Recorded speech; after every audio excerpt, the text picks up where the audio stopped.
കട്ടപ്പനയിലെ നിക്ഷേപകന്റെ ആത്മഹത്യയിൽ പ്രത്യേക സംഘത്തിന്റെ അന്വേഷണം ആരംഭിച്ചു. മുൻ ഏരിയ സെക്രട്ടറി VR സജിയുടെയും ബാങ്ക് ജീവനക്കാരുടെയും മൊഴി അന്വേഷണ സംഘം രേഖപ്പെടുത്തും. ഇവർക്കെതിരെ ആത്മഹത്യാ പ്രേരണ കുറ്റം ചുമത്തണമെന്ന് സാബുവിന്റെ ഭാര്യ മേരിക്കുട്ടി ആവശ്യപ്പെട്ടു. സാബുവിന്റെ വീട്ടിലെത്തിയ മന്ത്രി റോഷി അഗസ്റ്റിനെ യൂത്ത് കോൺഗ്രസ് പ്രവർത്തകർ കരിങ്കൊടി കാണിച്ചു.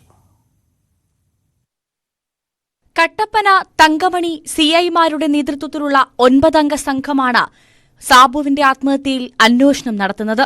സാബുവിനെ ഭീഷണിപ്പെടുത്തിയ ബാങ്ക് മുൻ പ്രസിഡന്റും CPM മുൻ ഏരിയ സെക്രട്ടറിയുമായ VR സജിയുടെയും സെക്രട്ടറിയുടെയും ഉൾപ്പെടെ 3 ജീവനക്കാരുടെയും മൊഴി രേഖപ്പെടുത്തും. സാബുവിന്റെ ഫോൺ ശാസ്ത്രീയ പരിശോധനയ്ക്കും വിധേയമാക്കും. ഇവർക്കെതിരെ ആത്മഹത്യാ പ്രേരണാകുറ്റം ചുമത്തുമെന്നാണ് സൂചന. പോലീസിന്റെ അന്വേഷണത്തിൽ വിശ്വാസമുണ്ടെന്നും അന്വേഷണം തൃപ്തികരമല്ലെങ്കിൽ ക്രൈംബ്രാഞ്ച് അന്വേഷണം ആവശ്യപ്പെടുമെന്നും സാബുവിന്റെ ഭാര്യ മേരിക്കുട്ടി പറഞ്ഞു. അന്വേഷണ സംഘം അന്വേഷിക്കട്ടെ, അതാണ് ഞങ്ങൾ വേറെ ഒരു തരത്തിലും അങ്ങനെ പരാതി വരാൻ അതിന് പുറകെ നടക്കാനായിട്ടുള്ള ഒരു സാഹചര്യം എനിക്കില്ല. ആവശ്യപ്പെടുന്നുണ്ട്. സാബുവിന്റെ വീട്ടിൽ സന്ദർശനത്തിനായി എത്തിയ മന്ത്രി റോഷി അഗസ്റ്റിന് നേരെ യൂത്ത് കോൺഗ്രസ് പ്രവർത്തകർ കരിങ്കൊടി കാട്ടി.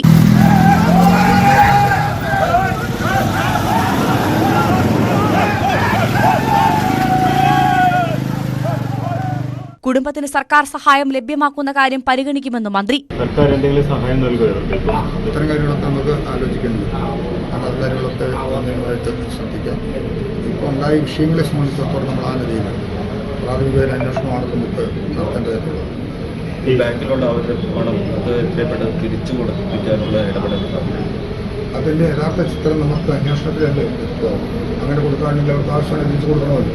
കേരളത്തിലെ സഹകരണ സ്ഥാപനങ്ങളിൽ നിക്ഷേപിക്കപ്പെടുന്ന പണം കൊള്ളയടിക്കപ്പെടുകയാണെന്ന് കുടുംബാംഗങ്ങളെ സന്ദർശിച്ച ശേഷം PV അൻവർ ആരോപിച്ചു. കുറ്റക്കാരെ അറസ്റ്റ് ചെയ്യാത്തതിൽ പ്രതിഷേധിച്ച വരും ദിവസങ്ങളിലും സമരം തുടരാനാണ് കോൺഗ്രസിന്റെയും BJPയുടെയും തീരുമാനം. News 18 ഇടുക്കി.